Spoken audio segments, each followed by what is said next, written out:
আল্লাহ তুমি আমার গুনাহগার উম্মতকে বাঁচাও। বিশ্বনবী আমার জন্য কাঁদবেন, আপনার জন্য কাঁদবেন, আমাদের জন্য সেদিন কেঁদে কেঁদে জাহান্নামের দরজায় দাঁড়িয়ে আমাদেরকে টেনে টেনে জান্নাতে ঢুকাবেন। কিয়ামতের ময়দানে ওই বিভীষিকাময় সময়ে মুসিবতের কালে মানুষগুলো পাগল হয়ে বিশ্বনবীকে খুঁজতে আরম্ভ করবে।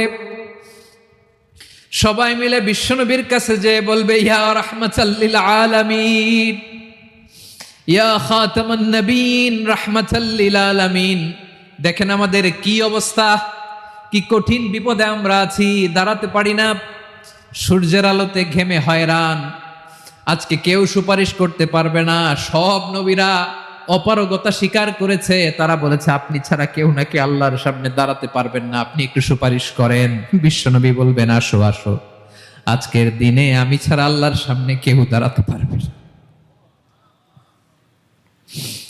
বিশ্বনবী মাকামে মাহমুদে যে আল্লাহু আকবার বলে সিজদায় লুটিয়ে পড়বেন।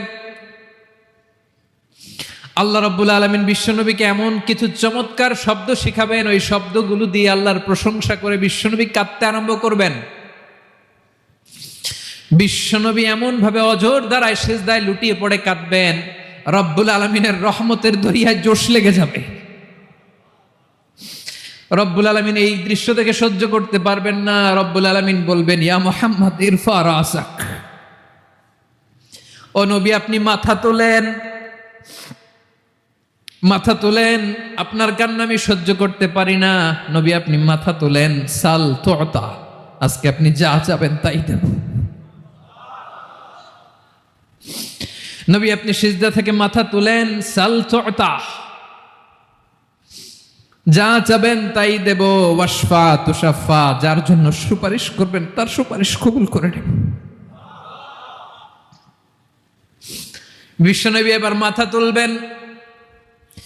যে বিভীষিকাময় সময়ে প্রত্যেক নবী বলেছেন আমি পারবো না, প্রত্যেক নবী বলেছেন নাফসি নাফসি, আমার কি হবে আমি জানি না, আল্লাহ আমারে বাঁচাও।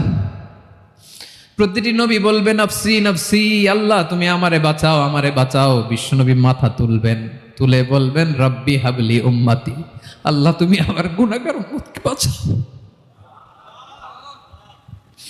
এই দুনিয়ার বুকে রব্বুল আলামিন সব নবীকে একটা করে দাওয়া মুস্তাজাবা দিয়েছেন, মানে যে দোয়া করলে কবুল হয়ে যায় সাথে সাথেই।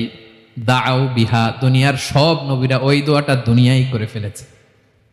সব নবীকে আল্লাহ একটা করে দোয়া দিয়েছেন, নবী দোয়া করলেই কবুল। সব নবীরা ওই দোয়া করে ফেলেছে দুনিয়াতে।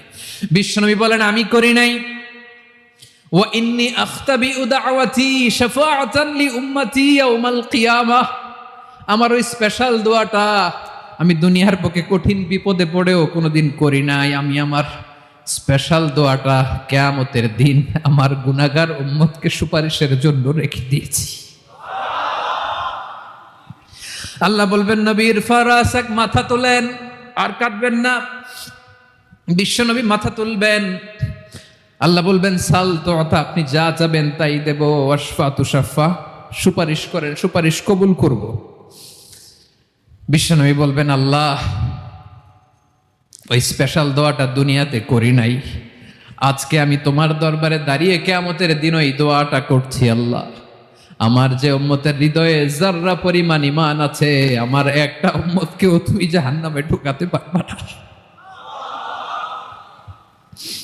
বিশ্বনবী পাগলের মতো একবার হাউজে কাউসারে যাবেন, একবার সিরাতে যাবেন, একবার পুলসিরাতের দিকে, একবার হাউজে কাউসারের দিকে, পাগলের মতো দৌড়াতে থাকবেন, তার কোনো গুনাহগার উম্মত যাতে জাহান্নামে ঢুকে না যায়। সেদিন কেউ সুপারিশ করতে পারবে না বিশ্বনবী ছাড়া। এজন্য 5 নম্বর আল্লাহ বললেন মান যাল্লাযী ইয়াশফাউ ইনদাহু ইল্লা বিইযনিহি, কার সাহস আছে, কার এত বড় বুকের পাটা, কিয়ামত